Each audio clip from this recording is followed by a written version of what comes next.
10ാം class physics text ബുക്കിലെ first chapter ആണ് ശബ്ദതരംഗങ്ങൾ.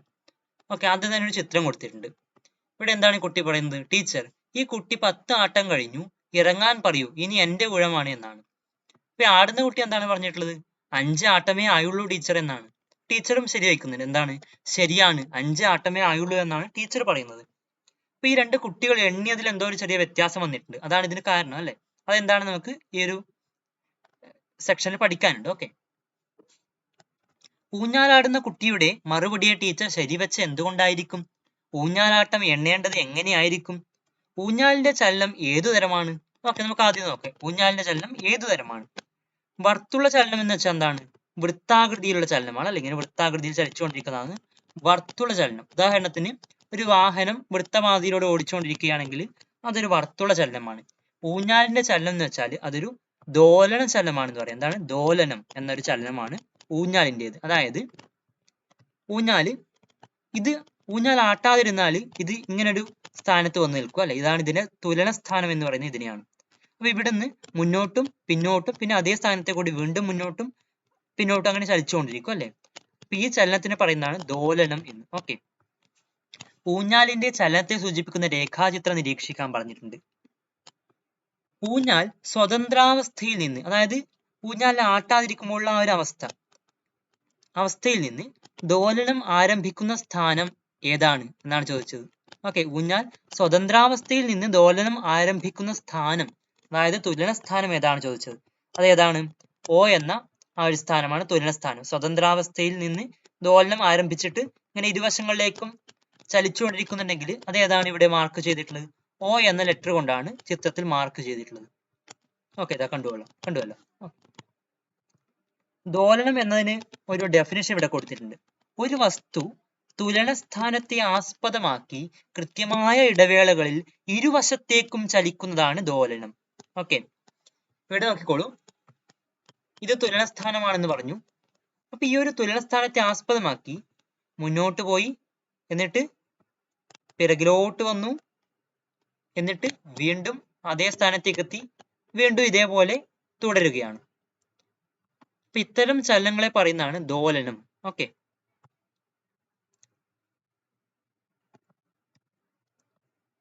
ചിത്രത്തിൽ തുലനസ്ഥാനത്തു നിന്ന് ഒരു വശത്തേക്കുള്ള പരമാവധി സ്ഥാനാന്തരം എത്ര എന്ന് ചോദിച്ചിട്ടുണ്ട്. ആ ചിത്രം നമുക്കൊന്നുകൂടി നോക്കാം.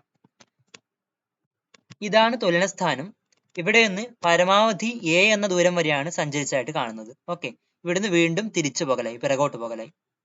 അപ്പൊ ഇവിടെ എന്ത് നമുക്ക് ഉത്തരം എഴുതാം? എ എന്ന് ഉത്തരം എഴുതാം. ഈ എ എന്നതൊരു ദൂരമാണ് കേട്ടോ. ഇവിടെ എ എന്ന് കോമൺ ആയിട്ട് പൊതുവായിട്ട് സൂചിപ്പിച്ചു എന്ന് മാത്രമേ ഉള്ളൂ.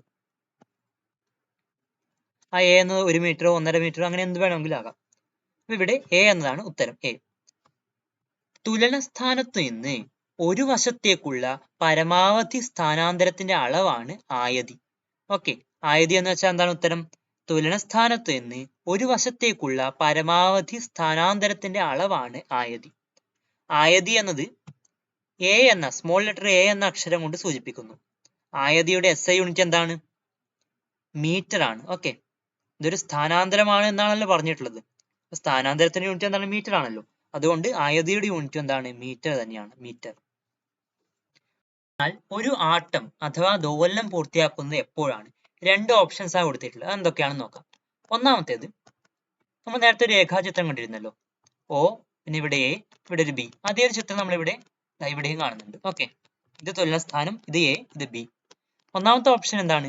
ഓയിൽ നിന്ന് എയിലെത്തി തിരികെ ഓയിൽ എത്തുമ്പോൾ ഇപ്പോഴാണ് ഒരു ദോലനമായിട്ട് കണക്കാക്കുന്നത്, അതോ ഓയിൽ നിന്ന് എയിലെത്തി അവിടെ നിന്ന് ബിയിലെത്തി തിരികെ ഓയിൽ എത്തുമ്പോഴാണോ ഒരു ദോലനമായിട്ട് കണക്കാക്കുന്നത്? രണ്ടാമത്തേതാണ് ശരി ഉത്തരം.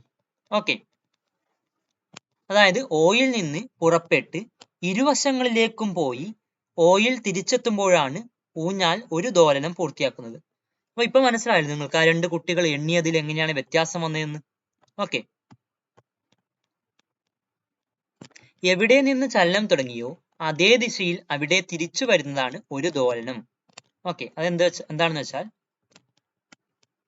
ഇവിടെ ഓയിൽ നിന്ന് ചലനം തുടങ്ങി, ഈ ഒരു ദിശയിലാണ് ചലനം തുടങ്ങിയത്, എയിലേക്ക് എന്നൊരു ദിശയിൽ.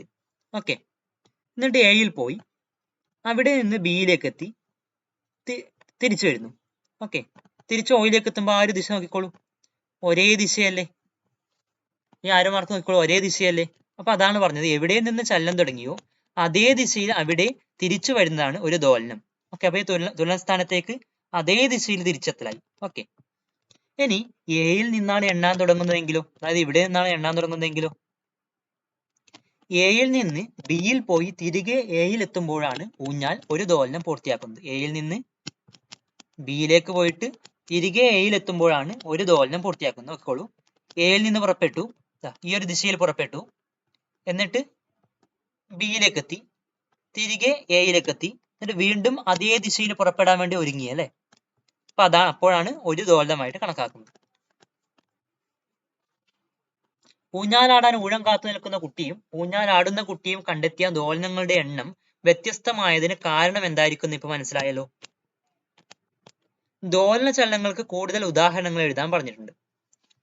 ഒന്ന്, ക്ലോക്കിലെ പെൻഡുലത്തിന്റെ ചലനം. ക്ലോക്കുകളിൽ കാണപ്പെടുന്ന പെൻഡുലത്തിന്റെ ചലനം ഒരു ദോലനമാണ്, ദോലന ചലനത്തിന് ഉദാഹരണമാണ്. പിന്നെയോ കാർ വൈപ്പറിന്റെ ചലനം, പിന്നെ ഊഞ്ഞാലാടുന്നത്, ഇതൊക്കെ ദോലനങ്ങൾക്ക് ഉദാഹരണങ്ങളാണ്. ക്ലോക്കിലെ പെൻഡുലം എത്ര ദോലനങ്ങൾ പൂർത്തീകരിക്കുമ്പോഴാണ് ക്ലോക്കിൽ 1 മിനിറ്റ് സമയമാറ്റം ഉണ്ടാകുന്നത് എന്ന് ശ്രദ്ധിച്ചിട്ടുണ്ടോ എന്ന് ചോദിച്ചിട്ടുണ്ട്. പഴയകാലത്തെ ക്ലോക്കുകളിലൊക്കെ ഞാൻ ആ ദോലനങ്ങളെ ഒന്ന് ചിത്രീകരിക്കാം. ഇവിടെ നോക്കിക്കോളൂ, ഈ ഒരു പെൻഡുലം പരമാവധി ഇവിടം വരെ എത്തുന്നു, എന്നിട്ട് ഈ ഒരു സൈഡിൽ പരമാവധി ഇവിടം വരെ എത്തുന്നത് നോക്കാം. നമുക്ക് ആ ദോലനങ്ങളൊന്ന് ചിത്രീകരിക്കാം. ഇവിടെ നിന്ന് ഇവിടത്തേക്ക് എത്തുമ്പോൾ 1 സെക്കൻഡ്, എന്താണ് 1 സെക്കൻഡ് ആയിട്ട് കണക്കാക്കാം. 1 സെക്കൻഡ്. ഈ ഒരു രീതിയിലാണ് പഴയകാല ക്ലോക്കുകൾ കാണപ്പെടുന്നത്, അതാണ് പറഞ്ഞത് 1 സെക്കൻഡ്. വീണ്ടും ഇവിടത്തേക്ക് തന്നെ എത്തുമ്പോൾ 2 സെക്കൻഡ്, 2 സെക്കൻഡ്. ഓക്കെ, ഇവിടെ നിന്ന് പെൻഡുലം ഈ ഒരു സ്ഥലത്തേക്ക് എത്തുമ്പോൾ 3 സെക്കൻഡ്, 3 സെക്കൻഡ്. ഓക്കെ, ഇത് ഇവിടെ നിന്ന് ഇവിടത്തേക്ക് എത്തുമ്പോൾ 4 സെക്കൻഡ്, ഇവിടുന്ന് ഇവിടത്തേക്ക് എത്തുമ്പോൾ 5 സെക്കൻഡ്, ഇവിടുന്ന് തിരികെ ഇവിടത്തേക്ക് തന്നെ എത്തുമ്പോൾ 6 സെക്കൻഡ്. ഓക്കെ, അപ്പൊ ഈ ഒരു രീതിയിൽ നമ്മൾ ഈ ചലനങ്ങളെ ചിത്രീകരിച്ചിരിക്കുകയാണ്. 6 സെക്കൻഡ് സമയത്തേക്കാണ് നമ്മൾ ഈ പെൻഡുലത്തിനെ നിരീക്ഷിച്ചിരിക്കുന്നത്. Okay, 6 second, 6 second. എത്ര ദോലനങ്ങളാണ് ഉണ്ടായതെന്ന് എണ്ണി നോക്കാം.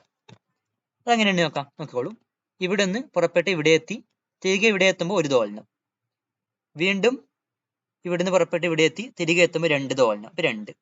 വീണ്ടും ഇവിടെ നിന്ന് പുറപ്പെട്ട് ഇവിടത്തേക്ക് എത്തി തിരികെ എത്തുമ്പോൾ 3 ദോലനം. അപ്പൊ 3 ദോലനങ്ങളാണ് ഈ 6 സെക്കൻഡിൽ ഉണ്ടായിരിക്കുന്നത്. 3 ദോലനങ്ങളാണ് ഈ 6 സെക്കൻഡിൽ ഉണ്ടായിരിക്കുന്നത്. അങ്ങനെയാണെങ്കിൽ 1 മിനിറ്റ് എന്ന് വെച്ചാൽ 60 സെക്കൻഡ് അല്ലേ? ഇപ്പൊ 6 സെക്കൻഡ് പകരം 60 സെക്കൻഡ്. ഓക്കെ, 60 സെക്കൻഡ് സമയം നിരീക്ഷിച്ചാൽ 6 സെക്കൻഡ് സമയത്തേക്ക് 3 ദോലനമാണെന്ന് പറഞ്ഞു. അങ്ങനെയാണെങ്കിൽ 60 സെക്കൻഡ് സമയത്തേക്ക് 30 ദോലനങ്ങളായിരിക്കുമല്ലോ, 30 ദോലനങ്ങളായിരിക്കുമല്ലോ. ഓക്കെ, അപ്പൊ അതാണ് നമ്മളിവിടെ 30 എന്ന് എഴുതിയിരിക്കുന്നത്. ഓക്കെ, 30. ഒരു ചോദ്യമുണ്ട്, 30 ദോലനങ്ങൾക്ക് 1 മിനിറ്റ് സമയം എടുക്കുന്ന ഒരു പെൻഡുലം 1 ദോലനം പൂർത്തിയാക്കാൻ എത്ര സമയം എടുക്കുമെന്ന് കണ്ടെത്താൻ പറഞ്ഞിട്ടുണ്ട്. 30 ദോലനങ്ങൾക്ക് 60 സെക്കൻഡ് സമയം, അതായത് 1 മിനിറ്റ് സമയം എടുക്കുന്നു. അങ്ങനെയാണെങ്കിൽ 1 ദോലനത്തിന് എത്രയാണെന്ന് എങ്ങനെ കണക്കാക്കാം? 30 ദോലനങ്ങൾക്ക് 60 സെക്കൻഡ് ആണ്. അങ്ങനെയാണെങ്കിൽ 1 ദോലനത്തിന് 60 ഹരിക്കണം 30, അതായത് 2 സെക്കൻഡ് ആണ് ഉത്തരം. ഓക്കെ, ഇതുപോലെ 60 ഹരിക്കണം 30 എന്നൊക്കെ ഈ ഒരു രീതിയിൽ എഴുതുന്നതിന് നമുക്ക് ഈ ഒരു രീതിയിൽ എഴുതാം. 60-ന് ഉള്ളിൽ എഴുതിയിട്ട് ഹരിക്കണം 30, ഇങ്ങനെ എഴുതാം. ഓക്കെ, അപ്പോൾ 1 ദോലനത്തിന് ആവശ്യമായ സമയം 2 സെക്കൻഡ് ആണ് ഇവിടെ കിട്ടിയിരിക്കുന്നത്. ഈ 1 ദോലനത്തിന് ആവശ്യമായ സമയം എന്ന് പറയുന്നില്ലേ, അതിനെയാണ് പീരിയഡ് എന്ന് പറയുന്നത്. ഓക്കെ, ഇവിടെ കൊടുത്തിട്ടുണ്ട്. 1 ദോലനത്തിന് ആവശ്യമായ സമയത്തെ പീരിയഡ് എന്ന് പറയുന്നു. ഇത് ടി എന്ന അക്ഷരം കൊണ്ട് സൂചിപ്പിക്കുന്നു. ടി എന്ന അക്ഷരം കൊണ്ട് സൂചിപ്പിക്കുന്നു. പീരിയഡ് അഥവാ ടൈം പീരിയഡ് എന്ന് പറയാം. അതാണ് ടി എന്ന് സൂചിപ്പിക്കുന്നത്, ടൈം പീരിയഡ്.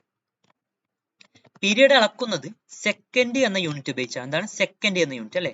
സമയമല്ലേ നമ്മളവിടെ അളക്കുന്നത്, അതുകൊണ്ട് സെക്കൻഡ് എന്നാണ് യൂണിറ്റ്.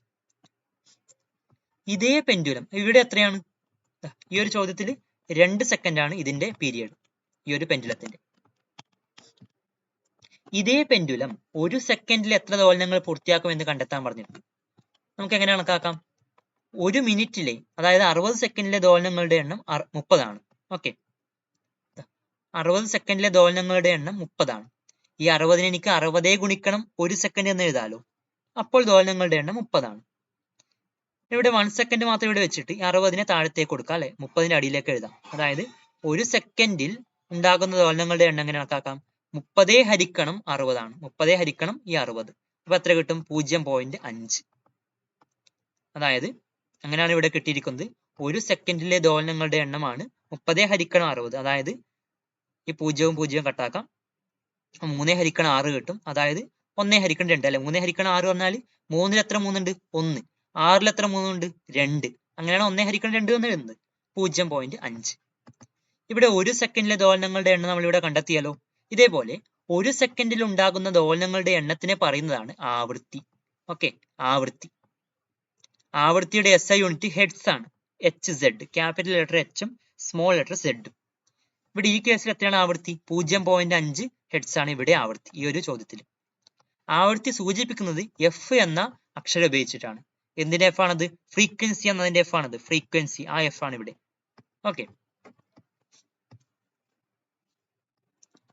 കുറഞ്ഞ ആയതിയിൽ ഒരു പെൻഡുലം ദോലനം ചെയ്യിച്ച് പെൻഡുലത്തിന്റെ പീരിയഡ്, ആവൃത്തി എന്നിവ കണ്ടെത്താൻ പറഞ്ഞിട്ടുണ്ട്. എന്താണ് സിമ്പിൾ പെൻഡുലം എന്ന് ചോദിച്ചാൽ അതിന് ഉത്തരമാണ് ഒരു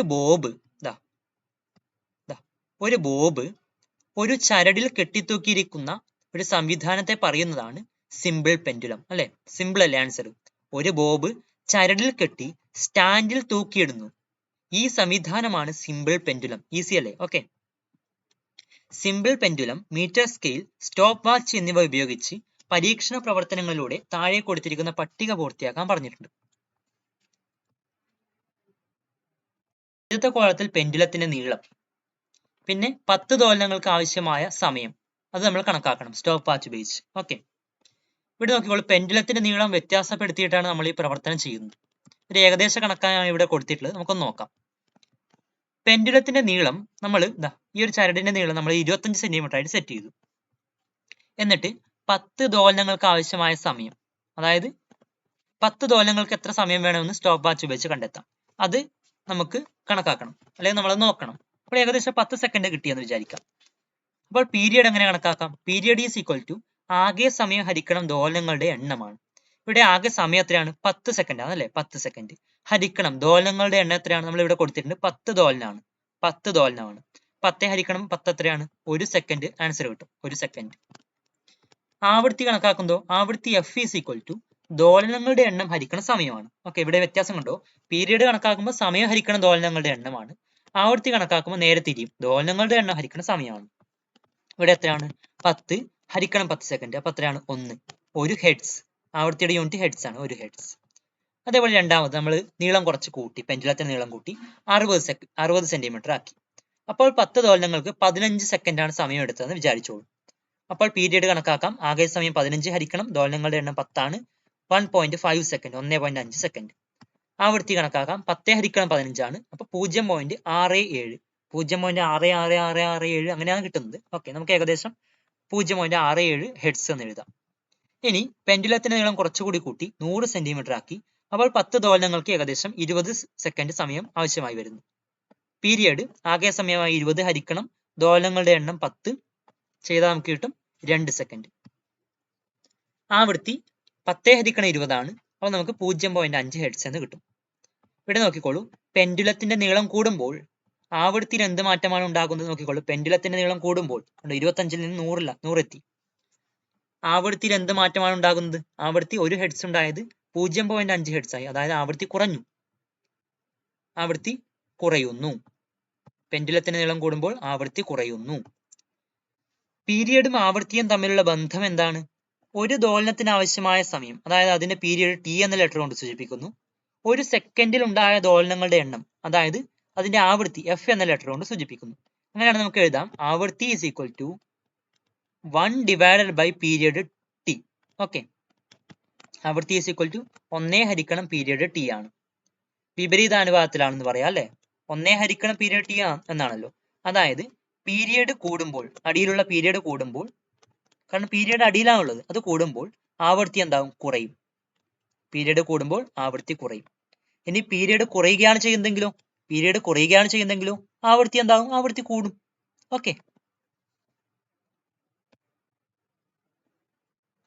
ഇവിടെ നോക്കിക്കോളൂ. ഇവിടെ പീരീഡ് 1 സെക്കൻഡ് ഉണ്ടായത് 2 സെക്കൻഡ് ആയി, അതായത് പീരീഡ് കൂടി. അപ്പോൾ ആവൃത്തി എന്തായിട്ടുണ്ട്? ആവൃത്തി കുറഞ്ഞിട്ടുണ്ട്, 1 നിന്ന് 0.5 എത്തിയിട്ടുണ്ട്. ഓക്കെ, ശബ്ദവുമായി ബന്ധപ്പെട്ട പരീക്ഷണങ്ങൾക്ക് ട്യൂണിംഗ് ഫോർക്കുകൾ ഉപയോഗിച്ചിരുന്നില്ലേ? ട്യൂണിംഗ് ഫോർക്കുകൾ നിങ്ങൾ കണ്ടിട്ടുണ്ടാവും അല്ലെ? ഇങ്ങനെയുള്ള ഒരു ഉപകരണം നിങ്ങൾ കഴിഞ്ഞ 9ാം ക്ലാസ്സിൽ നിങ്ങൾ പഠിച്ചിട്ടുണ്ട്.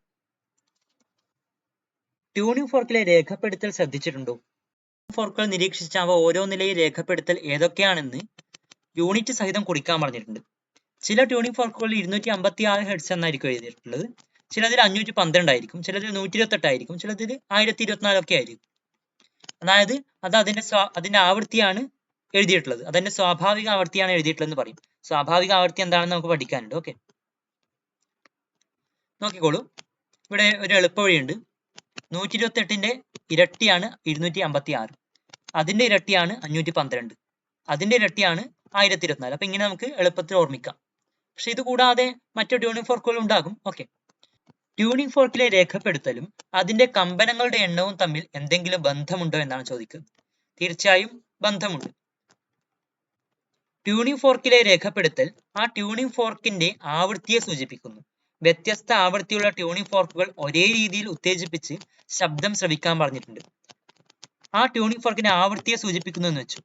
അതായത് ഈ ട്യൂണിംഗ് ഫോർക്കിന്റെ ആവൃത്തി 256 ഹെർട്സ് ആണെങ്കിൽ അത് സൂചിപ്പിക്കുന്നത് ഈ ട്യൂണിംഗ് ഫോർക്ക് ഒരു ബെഞ്ചിലോ മറ്റോ തട്ടിയിട്ട് അതിനെ ഉത്തേജിപ്പിച്ചാൽ അതിന്റെ ദളങ്ങൾ 256 ഹെർട്സ് ആവൃത്തിയിലായിരിക്കും കമ്പനം ചെയ്യുന്നത്. അതായത് 1 സെക്കൻഡിൽ 256 ദോലനങ്ങൾ അവിടെ സംഭവിക്കും. അത്രയും സ്പീഡിലായിരിക്കും. മനസ്സിലായല്ലോ? ഓക്കെ, വ്യത്യസ്ത ആവൃത്തിയുള്ള ട്യൂണിംഗ് ഫോർക്കുകൾ ഒരേ രീതിയിൽ ഉത്തേജിപ്പിച്ച് ശബ്ദം ശ്രവിച്ചാൽ ശബ്ദ വ്യത്യാസം അനുഭവപ്പെടുന്നു. കാരണം അവയുടെ ആവൃത്തി വ്യത്യാസമാണ് അല്ലെ? ഇവിടെ അനുഭവപ്പെട്ട ശബ്ദ വ്യത്യാസത്തിന് കാരണം ആവൃത്തിയിലുള്ള വ്യത്യാസമാണ്. ഓരോ ട്യൂണിംഗ് ഫോർക്കും സ്വതന്ത്രമായി കമ്പനം ചെയ്യുമ്പോൾ 1 സെക്കൻഡിൽ എത്ര തവണ കമ്പനം ചെയ്യുന്നു എന്ന് ICT സാധ്യത ഉപയോഗിച്ച് കണ്ടെത്താൻ പറഞ്ഞിട്ടുണ്ട്. അടുത്ത എന്താണ് സ്വാഭാവിക ആവൃത്തി എന്ന് നോക്കാം. ഒരു വസ്തുവിനെ സ്വതന്ത്രമായി കമ്പനം ചെയ്യാൻ അനുവദിച്ചാൽ, എന്താണ് സ്വതന്ത്രമായിട്ട് കമ്പനം ചെയ്യാൻ അനുവദിച്ചാൽ, അത് അതിന്റെ തനതായ ആവൃത്തിയിൽ കമ്പനം ചെയ്യും. ഓക്കെ, ഈ രണ്ട് വാക്കും ഇമ്പോർട്ടന്റ് ആണ്. അതിന്റെ തനതായ ആവൃത്തിയിൽ ആയിരിക്കും കമ്പനം ചെയ്യുന്നത്. ഈ ആവൃത്തിയാണ് ആ വസ്തുവിന്റെ സ്വാഭാവിക ആവൃത്തി. ഓക്കെ, ഒരു വസ്തുവിന്റെ സ്വാഭാവിക ആവൃത്തിയെ സ്വാധീനിക്കുന്ന ഘടകങ്ങളാണ് ആ വസ്തുവിന്റെ നീളം, ആ വസ്തുവിന്റെ വലിപ്പം, പിന്നെ ഇലാസ്തികത. ഒരു ഉദാഹരണം പറഞ്ഞാൽ ചെണ്ട, അതിന്റെ ഡയഫ്രം, അതിന്റെ തുകൽ എത്രമാത്രം വലിച്ചു കെട്ടിരിക്കുന്നു, എത്രമാത്രം വലിയ ബലത്തോടെയാണ് വലിച്ചു കെട്ടിയിരിക്കുന്നത് എന്നതൊക്കെ അതിന്റെ സ്വാഭാവിക ആവൃത്തിയെ സ്വാധീനിക്കും. ഇലാസ്തികത.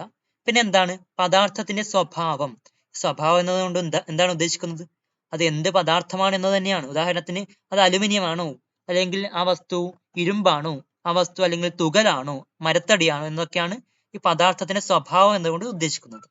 ഇവയിൽ ഏതെങ്കിലും ഒന്നിന് മാറ്റമുണ്ടായാലും സ്വാഭാവിക ആവൃത്തിക്ക് മാറ്റമുണ്ടാകും. എല്ലാ വസ്തുക്കളും സ്വാഭാവിക ആവൃത്തിയിൽ മാത്രമായിരിക്കുമോ കമ്പനം ചെയ്യുന്നത്? അല്ല എന്നതാണ് ഉത്തരം. അത് നമ്മൾ അടുത്ത ടോപ്പിക്കിൽ പഠിക്കും. പ്രണോദിത കമ്പനവും അനുനാദവും. ഒരു ട്യൂണിംഗ് ഫോർക്കിന്റെ തണ്ട് മേശപ്പുറത്ത് വെച്ചാൽ അവിടെ മേശ കമ്പനം ചെയ്യും.